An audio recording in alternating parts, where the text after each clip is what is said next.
অল্প পরিমাণে ভুঁড়ি দিয়ে সবার মন জয় করে নিলাম। কি করে নিলাম দেখতে হলে পুরো ভিডিওটি দেখেন, তাহলে বুঝতে পারবেন। আসসালামু আলাইকুম, সবাই কেমন আছেন? আশা করি নিশ্চয়ই ভালো আছেন। আমি আলহামদুলিল্লাহ ভালো আছি। খুবই সামান্য অল্প একটু ভুঁড়ি। তো ভাবছিলাম বের করে যে কি করব, এইটুকু ভুঁড়ি দিয়ে কি করা যায়। এইটুকু ভুঁড়ি রান্না করলে দেখা গেছে কড়াইতেই রয়ে যাবে, বাটিতে আর ঢালা যাবে না। অনেকটা সময় ভাবার পরে চিন্তা করলাম যে যতটুকু ভুঁড়ি তার থেকে আলুটা বেশি দিব। তো যে চিন্তা যে ভাবনা সেই কাজ। তো 3টা আলু দিয়েছি আর অল্প একটু ভুঁড়িগুলো তো সুন্দর করে ধুয়ে নিয়েছি, তা দেখতেই পেলেন। সামান্য পরিমাণে কড়াইতে তেল দিয়ে দিয়েছি। পেঁয়াজ, মরিচ, আদা, রসুন, লবণ, হলুদের গুঁড়ো, মরিচের গুঁড়ো, গরম মশলা, দারচিনি, এলাচ, তেজপাতা সব কিছু দিয়ে ভালো করে কষাই নিচ্ছি। আর তেলের পরিমাণটা খুবই কম দিয়েছি, কারণ ভুঁড়ির মধ্যে প্রচুর তেল ছিল। আমি অনেকটা তেল ফেলে দিয়েছি। এই তেল খাওয়া যাবে না, সে কাচ্চিৎ করে ফেলেই দিতে হবে। তাহলে রান্না করে মশলা দিয়ে শুধু তেলটা ফেলে দেবো কেন? আগে আমি উঠাইয়া ফেলে দিয়েছি। আর এই যে এই পরিমাণ অল্প একটু ভুঁড়ি, এই দেখছেন, এটা কিন্তু ছোট্ট একটা বাটি, সেই বাটির মধ্যে।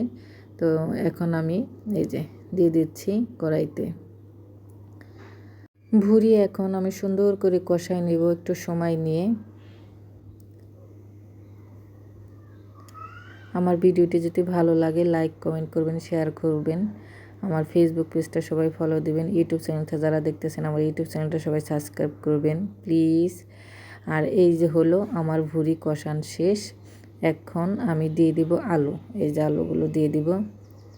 আলুগুলো আমি ভুঁড়ির সিস্টেমে কেটে নিয়েছি, চিকন করে নেই, গোল গোল করে একটু মোটা করে কেটে নিয়েছি।